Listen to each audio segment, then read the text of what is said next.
Si les gens du livre avaient la foi et la piété, nous leur aurions certainement effacé leurs méfaits et les aurions certainement introduits dans les jardins du délice.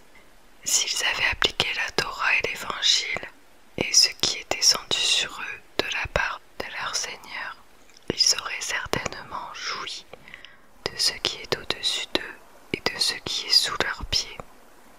Il y a parmi eux un groupe qui agit avec droiture, mais pour beaucoup d'entre eux, comme est mauvais ce qu'ils font. Ô messager, transmets ce qui t'a été descendu de la part de ton Seigneur. Si tu ne le fais pas, alors tu n'aurais pas communiqué son message. Et Allah te protégera des gens. Certes, Allah ne guide pas les gens mécréants. Dis, ô gens du livre, vous ne tenez sur rien tant que vous ne vous conformez pas à la Torah et à l'Évangile et à ce qui vous a été descendu de la part de votre Seigneur. Et certes, ce qui t'a été descendu de la part de ton Seigneur va accroître beaucoup d'entre eux en rébellion et en mécréance. Ne te tourmente donc pas pour les gens mécréants. Ceux qui ont cru, ceux qui se sont judaïsés, les Sabéens et les chrétiens, ceux parmi eux qui croient en Allah et au jour dernier et qui accomplissent les bonnes œuvres, pas de crainte sur eux, et ils ne seront point affligés. Certes, nous avions déjà pris l'engagement des enfants d'Israël, et nous leur avions envoyé des messagers, mais chaque fois qu'un messager leur vient avec ce qu'ils ne désirent pas, ils en traitent certains de menteurs, et ils en tuent d'autres, comptant qu'il n'y aurait pas de tentation contre eux. Ils étaient devenus aveugles et sourds. Puis Allah accueillit leur repentir. Ensuite, beaucoup d'entre eux devinrent aveugles et sourds, et Allah voit parfaitement ce qu'ils font. Ce sont certes des mécréants ceux qui disent « En vérité, Allah, c'est le Messie, fils de Marie », alors que le Messie a dit « Ô enfants d'Israël, adorez Allah, mon Seigneur et votre Seigneur. Quiconque associe à Allah d'autres divinités, Allah lui interdit le paradis, et son refuge sera le feu, et pour les injustes, pas de secoureur. Ce sont certes des mécréants ceux qui disent « En vérité, Allah est le troisième de trois, alors qu'il y a de Dieu qu'un Dieu unique, et s'il ne cesse de le dire, certes, un châtiment douloureux touchera les mécréants d'entre eux. Ne vont-ils donc pas se repentir à Allah et implorer son pardon, car Allah est pardonneur et miséricordieux. Le Messie, fils de Marie, n'était qu'un messager. Des messagers sont passés avant lui, et sa mère était une véridique. Et tous deux consommaient de la nourriture. Vois comme nous leur expliquons les preuves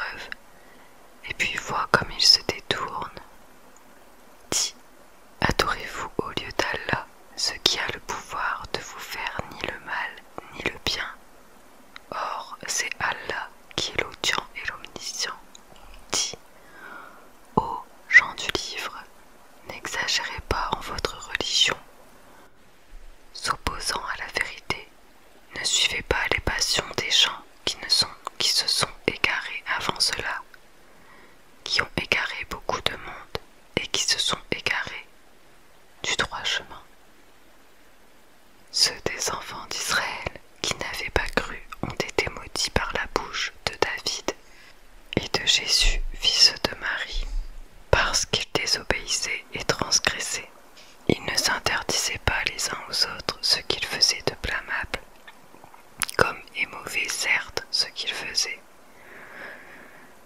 Tu vois beaucoup d'entre eux s'allier aux mécréants, comme est mauvais certes ce que leurs âmes ont préparé pour eux-mêmes, de sorte qu'ils ont encouru le courroux d'Allah. C'est dans le supplice qu'ils s'éterniseront.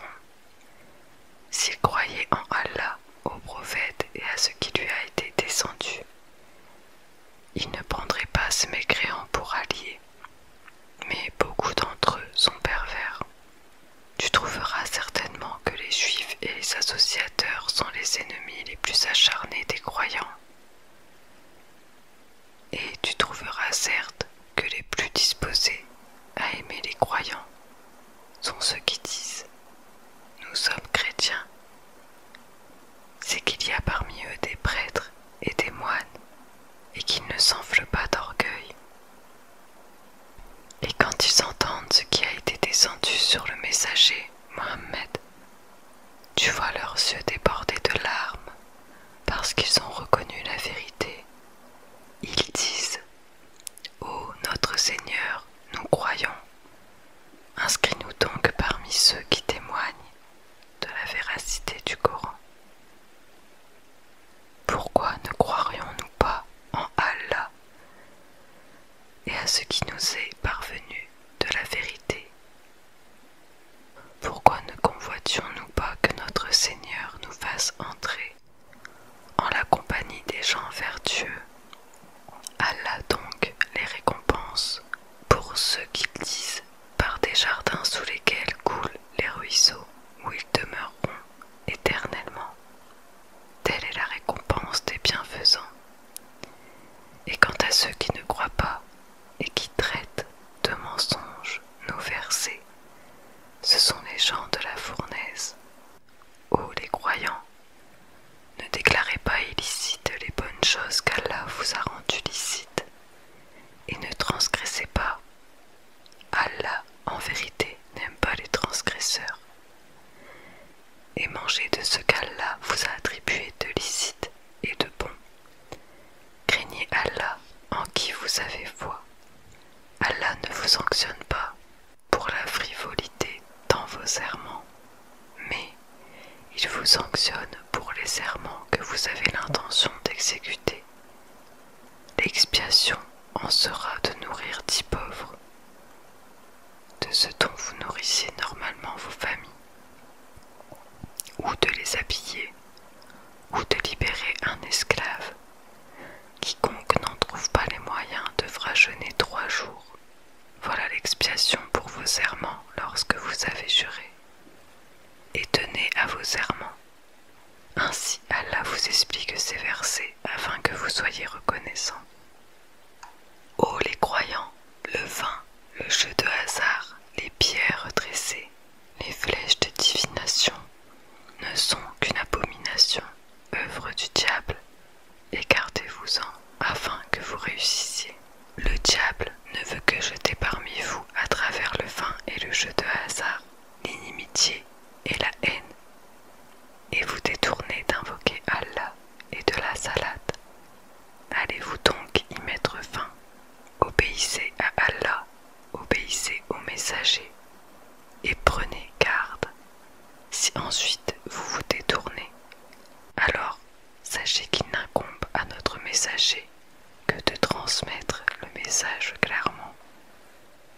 Ce n'est pas un péché pour ceux qui ont la foi et font de bonnes œuvres, en ce qu'ils ont consommé du vin et des gains de jeux de hasard avant leur prohibition, pourvu qu'ils soient pieux, en évitant les choses interdites après en avoir eu connaissance, et qu'ils croient en acceptant leur prohibition, et qu'ils fassent de bonnes œuvres, puis qui continuent d'être pieux et de croire, et qui demeurent pieux et bienfaisants.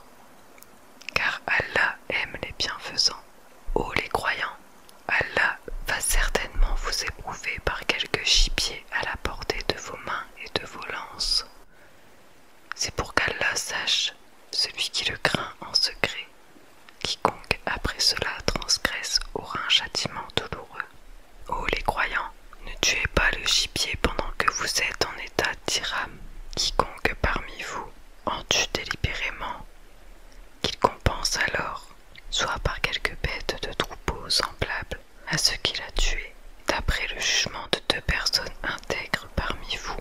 et cela en offrande qu'il fera parvenir à destination des pauvres de la Kaaba, ou bien par une expiation en nourrissant les pauvres, ou par l'équivalent en jeûne.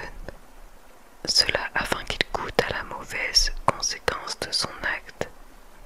Allah a pardonné ce qui est passé, mais quiconque récidive, Allah le punira.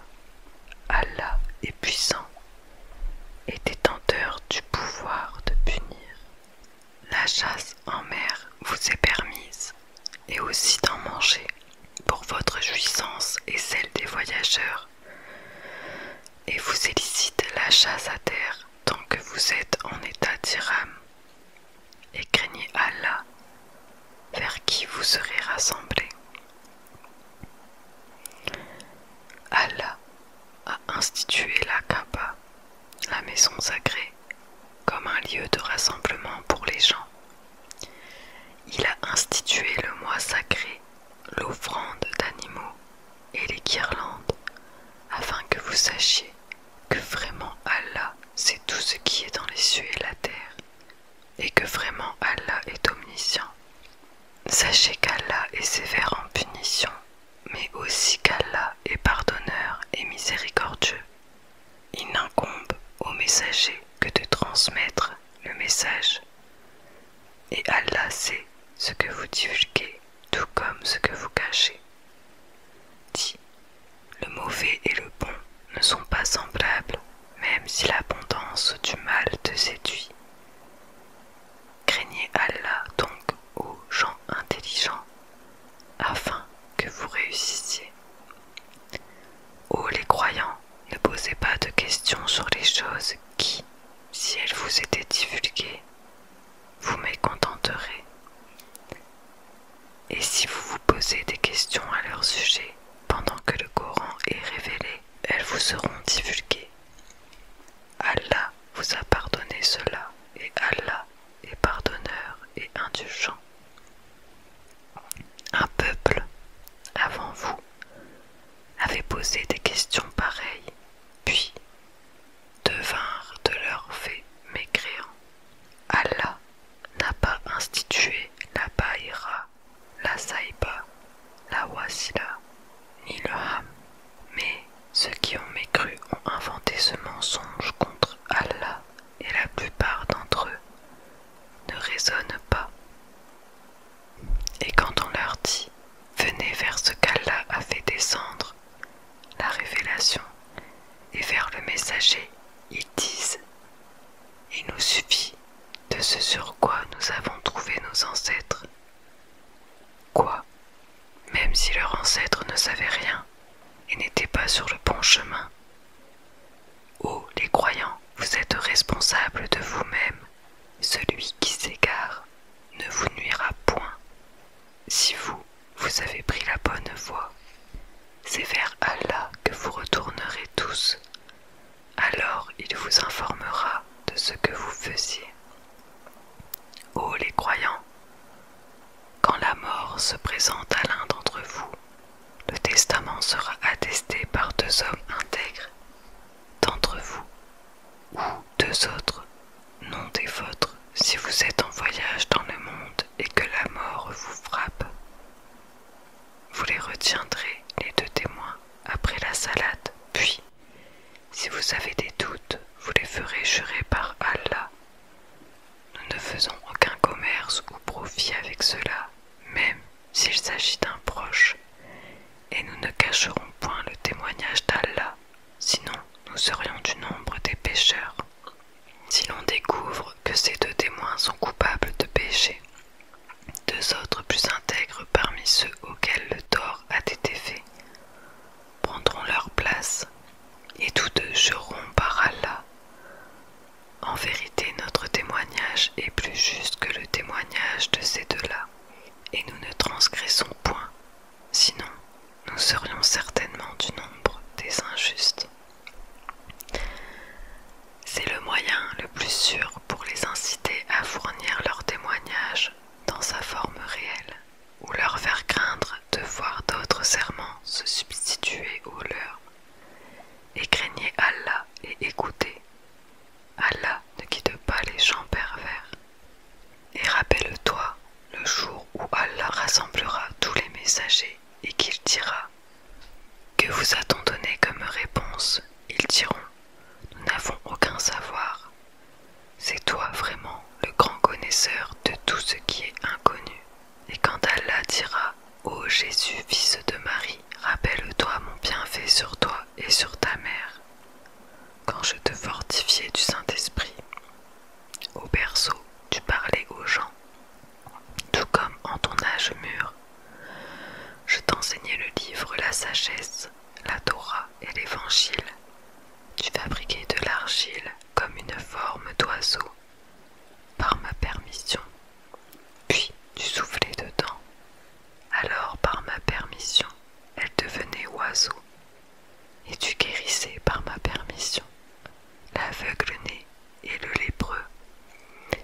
Et par ma permission, tu faisais revivre les morts.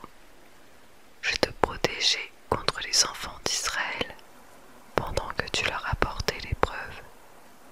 Mais ceux d'entre eux qui ne croyaient pas dirent: ceci n'est que de la magie évidente. Et quand j'ai révélé aux apôtres ceci: croyez en moi et en mon messager Jésus, ils dirent: nous croyons, et attestent que nous sommes entièrement soumis. Rappelle-toi le moment où les apôtres dirent: ô Jésus, fils de Marie, se peut-il que ton Seigneur fasse descendre sur nous du ciel une table servie? Il leur dit: craignez plutôt Allah si vous êtes croyants. Ils dirent: nous voulons en manger. Rassurer ainsi nos cœurs, savoir que tu nous as réellement dit la vérité et en être parmi les témoins. Ô Allah, notre Seigneur, dit Jésus, fils de Marie, fais descendre du ciel sur nous une table servie, qui soit une fête pour nous, pour le premier d'entre nous, comme pour le dernier, ainsi qu'un signe de ta part. Nourris-nous, tu es le meilleur des nourrisseurs. Oui, dit Allah, je la ferai descendre sur vous, mais ensuite, quiconque d'entre vous refuse de croire, je le châtierai d'un châtiment dont je ne châtierai personne d'autre dans l'univers. Rappelle-leur le moment où Allah dira: ô Jésus, fils de Marie, est-ce que toi tu as dit aux gens: prenez-moi ainsi que ma mère pour deux divinités en dehors d'Allah? Il dira: gloire et pureté à toi, il ne m'appartient pas de déclarer ce que je n'ai pas le droit de dire. Si je l'avais dit, tu l'aurais su, certes. Tu sais ce qu'il y a en moi, et je ne sais pas ce qu'il y a en toi. Tu es, en vérité, le grand connaisseur de tout ce qui est inconnu. Je ne leur ai dit que ce que tu m'avais commandé, à savoir adorer Allah, mon Seigneur et votre Seigneur. Et je fus témoin contre eux aussi longtemps que je fus parmi eux. Puis quand tu m'as rappelé à toi, c'est toi qui fus leur observateur attentif, et tu es témoin de toutes choses. Si tu les châties, ils sont tes serviteurs, et si tu leur pardonnes, c'est toi le puissant, le sage. Allah dira: voilà le jour où leur véracité va profiter aux véridiques. Ils auront des jardins sous lesquels coulent les ruisseaux pour y demeurer